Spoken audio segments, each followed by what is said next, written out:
This is S. Pravalika, Assistant Professor, Department of AML, Aditya University. In the today's lecture, we are going to discuss regarding exploratory testing. So let us start with the today's session. At the end of this lecture, student will be able to explain about exploratory testing. So, exploratory testing. Exploratory testing is a type of software testing where testers actively explore the application without predefined test cases. So, exploratory testing is nothing but it's a software testing where the testers are actively exploring the application without any predefined test cases. So, without any predefined test cases in the sense, for some scenarios, we will be having some predefined test cases, whereas in the exploratory testing, we don't have any predefined test cases. The user or else the tester is going to learn along with the progress. It combines learning, test design, execution at the same time. So, what does this exploratory testing do is, it is going to combine the learning as well as the test design as well as the execution at the same time. So, he is going to learn and he is going to test the design, and at the same time he is going to execute the things.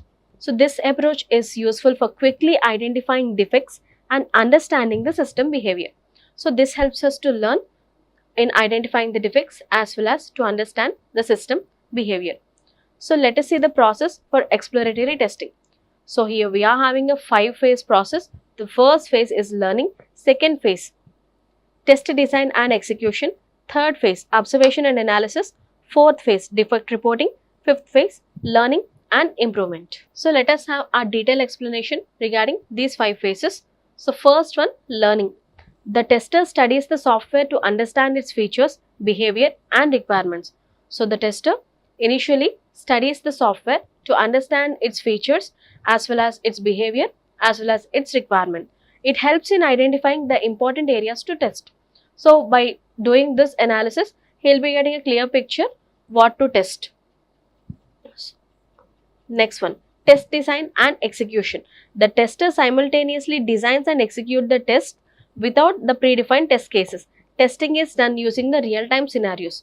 So, as we already went through the exploratory testing, so we got to know that we are going to work on the real-time scenarios rather than with the predefined test cases.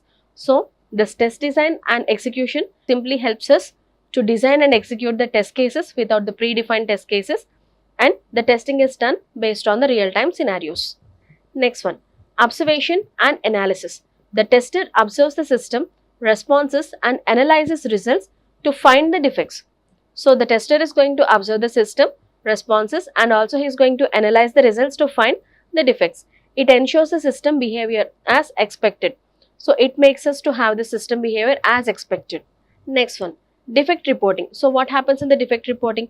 The tester reports the bugs with the proper details for easy understanding and fixing. So, when we are working with real-time scenarios, the tester is able to identify the bugs and also he is identifying the proper details of the bug for easy understanding as well as to fix them. Next one, learning and improvement, feedback loop. So, what happens here? The tester learns from the results and improves the testing approach, and the process is repeated to enhance the quality. So, simply the tester is going to learn from the results and as well as he can improve the testing approach. So, this process is repeated to have a continuous quality. So, this was regarding the 5-phase exploratory testing process. So, learning and improvement.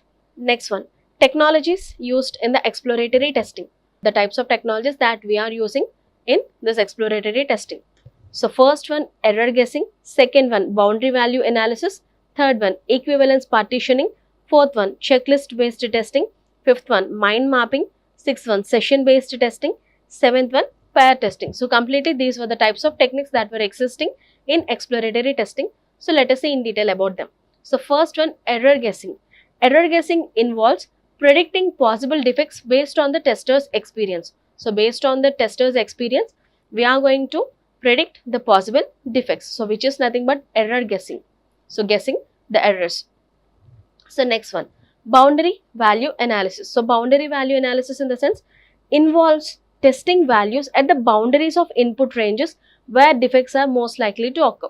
So, we are going to involve the testing values at boundaries of the input range. So, input range in the sense every input what we are taking will be having some set of range. So, we are going to set the boundaries over there. So, where we can have the defects most likely to be happens. So that is nothing but the boundary value analysis. Next one, equivalence partitioning involves dividing input data into valid and invalid groups. So equivalent partitioning, where we are having valid data and invalid data in an equal number. So dividing the input data based on valid and invalid groups. Next one, checklist based testing involves using a predefined checklist to ensure all important functionalities are covered during the testing. So checklist based testing, where we are just setting a predefined set of checklist which ensures to cover all important functionalities for testing. Next one, mind mapping involves creating visual map of features and test ideas. So mind mapping is nothing but creating a visual map. Next one, session based testing involves testing within a fixed time session. So that is nothing but a session based testing, and this particular session will be having a defined goals, scope and document for results. Next one, pair testing involves two testers working together, where one performance testing and other observes, analyzes and records the defects. So nothing but pair testing, where we are having where we are involving two testers, where one is performing the test and the second one is analyzing and recording the defects. So these are the complete techniques evolved in exploratory testing. So the next one, advantages of exploratory testing. So advantages of exploratory testing are, it is flexible and we are able to have a quick bug detection as well as uses the tester skills. Next one, good for complex software. And fifth one, immediate feedback. So we can have a flexibility of using. So testers can explore the software freely without a strict plan. Next one, quick bug detection. So we are able to analyze the bugs in a quick way. So finds unexpected issues faster than the scripted testing. Next, uses tester skills.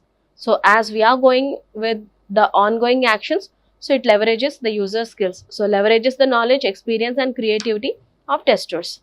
Next one, good for complex software. So helps us to uncover the problems that are hard to predict.